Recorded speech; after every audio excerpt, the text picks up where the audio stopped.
So just try to stay awake, okay, man? Just try to stay awake. That's all I ask. Can you do that? Hey there, my students. How are you? We are here in the cloud. I'm coming to you from a different view. If you could see out those windows, which you can't, you'd see that we can't see anything here.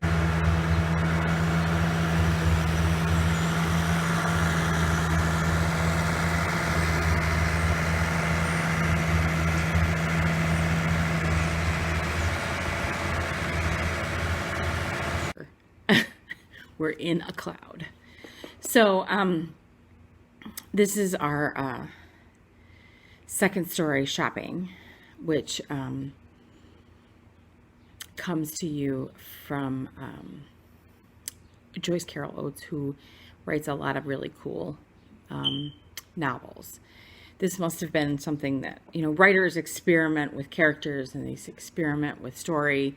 And if something strikes them as, hey, there's a lot here, we could, they sometimes write a whole book about it. But this is a short story about a mom and a daughter going shopping together and finding new roles. I don't know, what your relationship is like with your parents, or someone that you grew up with, like an adult, like a grandpa or grandma or an aunt, or perhaps even the people who take care of you at the unit, or that you're starting to come into a time in your life when your roles are changing. They used to tell you what to do all the time, and now they kind of want you to do it on your own. And stuff used to get done for you, and now it's up to you to do that. And you may find this like difficult to handle, and this daughter finds it kind of hard, difficult to handle too. So our text dependent questions: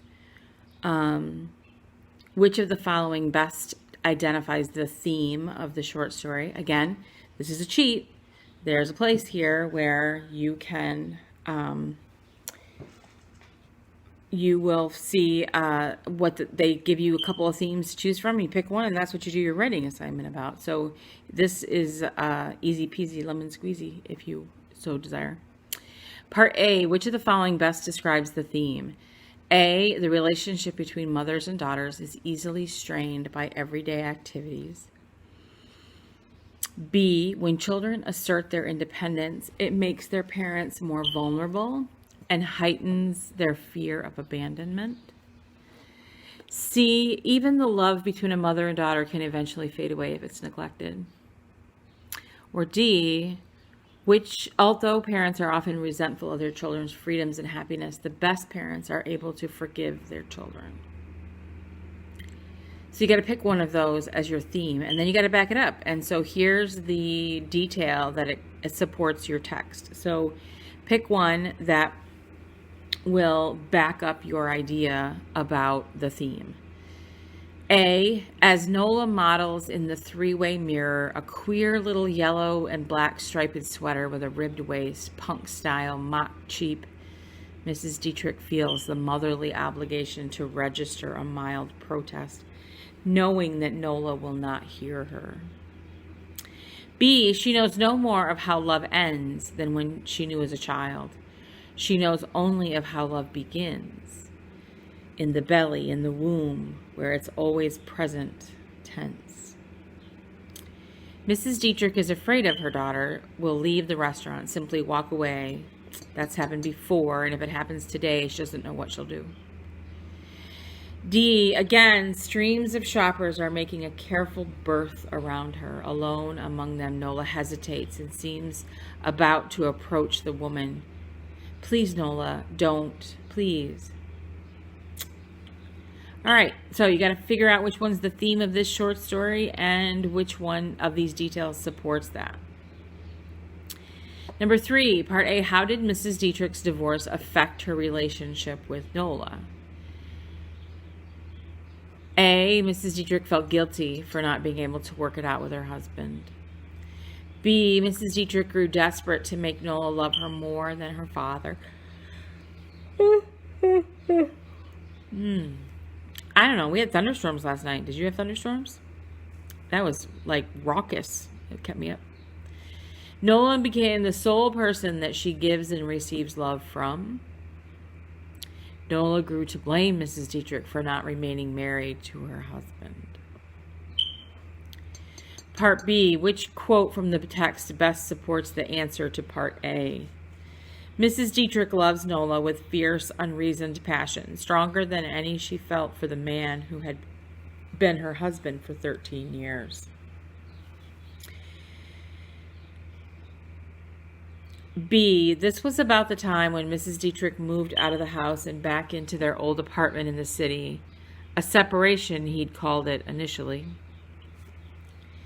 C, at the time of their settlement, Mrs. Dietrich said guiltily that it was the least he could do for them.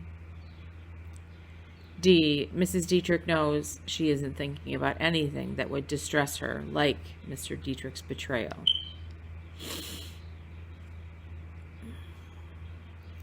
Number 5, what do paragraphs 66 and 6 through 69 reveal about Mrs. Dietrich and Nola's relationship? All right, so we go back into the text and we look for 66 and through 69, which must be right here. This is, Nola gets to her feet, she drops her cigarette, and she doesn't like the restaurant, so they leave. Nola laughs, showing her teeth. Oh, the hell will him, she says. Daddy, right? They separate for an hour. Mrs. Dietrich to Neiman Marcus to buy birthday gift for her elderly aunt, and Nola to the trendy new boutique. By the time Mrs. Dietrich rejoins her daughter, she's quite angry, blood beating hot and hard and measured in resentment. She's had time to relive old quarrels between them, old exchanges, stray, humiliating memories of her marriage as well. These last hour disagreements are the cruelest, and they are Nola's specialty. She locates Nola in the rear of the boutique, amid blaring rock music, flashing neon lights, chrome-edged mirrors, her face still hard and closed, prim and pale. She stands beside another teenage girl, looking in desultory way through a rack of blouses, shoving the hangers roughly along, taking no care when a blouse falls to the floor. As Nola glances up, startled, not preparing to see her mother in front of her, their eyes lock for an instant, and Mrs. Dietrich stares at her with hatred. Cold, calm, clear, unmistakable hatred. She's thinking, who are you? What have I to do with you? I don't know you. I don't love you. Why should I? Wow, that's a loaded paragraph there. So, what does it say about Mrs. Dietrich and Nola? A, Nola's actions can sometimes bring out dark and gray, angry thoughts in Mrs. Dietrich. B, Nola may love Mrs. Dietrich, but she doesn't like her as a person. Mrs. Dietrich has given up on having a good relationship with Nola. Nola's bad attitude makes Mrs. Dietrich question her abilities as a parent. So, what do we think about Dietrich and Mrs. Dietrich and Nola's relationship? You know, kids are hard, and I hate to tell you this, but you know, you probably have feelings about your parents sometimes where you're like, ugh, why do they act that way? Why do they say those things? Why did they have to come? You know, and it's a real fight inside of you between the, I love this person, but I want to be my own person. And somehow showing grace to that person somehow makes you, I don't know, it seems like. All right, so I'm back. And so we're talking about the relationship between the mother and the daughter. So number 6 is, how does the story's ending contribute to the meaning of the text as a whole?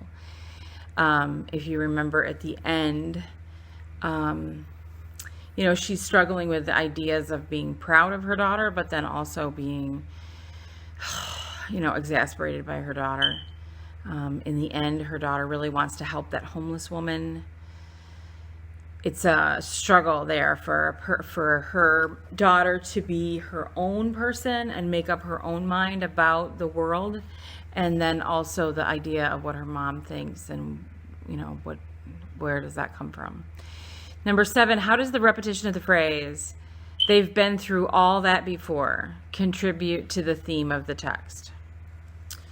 Now I'm going to tell you that as a parent, you end up doing the same things over and over again until your kid gets it, and sometimes your kid doesn't ever get it.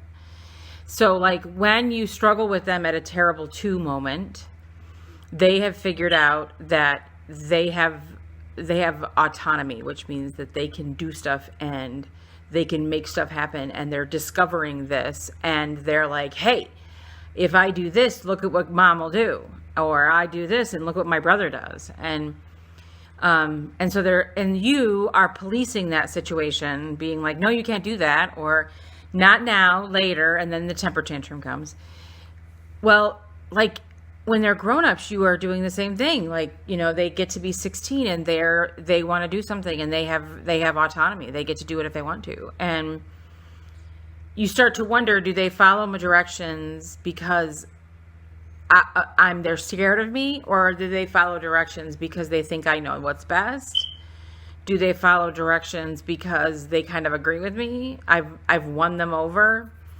So there's a lot of repetition in parenting. You're doing it again, and you're doing it again. And then when they're 25 and they have made a bad decision, and you have to say to them, well, this means you're out of a car, So sometimes parenting is repetitive. If you feel like your mom's always saying the same things over and over again, this is why. Okay, so our discussion questions, you can pick one of these. Do you see my finger? One. You don't have to do all of them, just one. What do you think about shopping as an activity? Can it provide genuine happiness, or is it encourage materialism? If you've never heard of what materialism is, it's the worship of stuff. Consider this story, your experiences, and other literature in your answer. So why do you feel that way? If you feel that shopping is good, why? Where does that come from? I feel like sometimes we glorify the idea of shopping because that's success. Like you have enough money to spend extra and then you can go buy those shoes. So that's a sign of like a success. In some cases, shopping is like therapy. Like you feel like I need to go buy something because my life is out of control. Let's buy something more. That'll make it better. How does your relationship with your mom compare to Nola's relationship with Mrs. Dietrich? Now, listen, obviously, if you have no relationship with your mother, don't answer this question. Pick a different one. What events or feelings expressed in the text can you relate to? In the context of the text, what makes a family? How do changes within families affect parents and children? Cite evidence from the text, your own experience, and other literature, art, or history. There are a lot of great examples of this. Like, if you look at sitcoms that we watch, like Roseanne, right? Her family is intact, what we would call intact. Like, mom and dad are still married and they have 3 kids, and then life happens, and the one of the girls moves back in with her kid. Well, now what kind of family are they?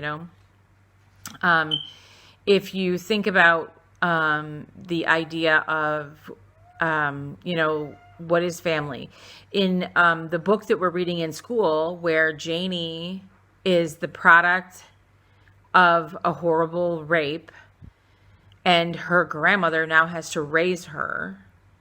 And her grandmother doesn't even know where her daughter went. She left after she had Janie.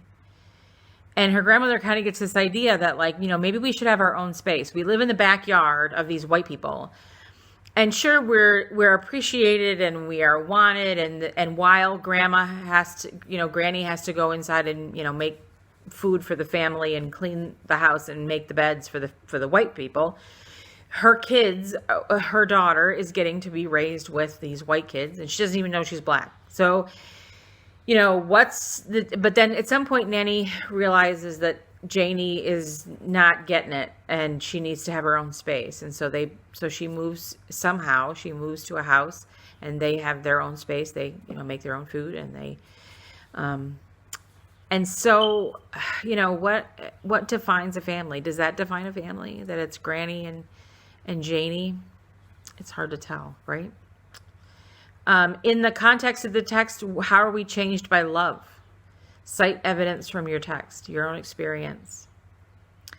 How are we changed by love? If you can think of a time when you were loved as opposed to a time when you were not, or when it was hard to see the love, but then other times when it was abundant. How does that change things? 5, in the context of the text, what does it mean to grow up? Now, when they say in the context of the text, they want you to mention what's happening in the text because you've read the text, right? How does growing up impact Nola's relationship with Mrs. Dietrich? Cite evidence from your text, your own experience, and other literature, art, or history in your answer. So, in the history of Nola, until she was 13, she lived with her parents. They were somewhat unhappy at the end. They divorced. This made Nola mad. How does that affect Nola's life? She feels in some ways that it was her mom's fault. She feels in some way it was her dad's fault. For whatever reason, she is blaming the parents for not getting it together. So we're looking for some evidence from the text as to what does it mean to grow up and then make up your own mind about things. What happens to you does not define you. So this divorce for Nola, she felt like it defined her, and it doesn't. It doesn't define her. What you do with it defines you. Where you take it, how it affects you, how angry it makes you, how bitter it makes you.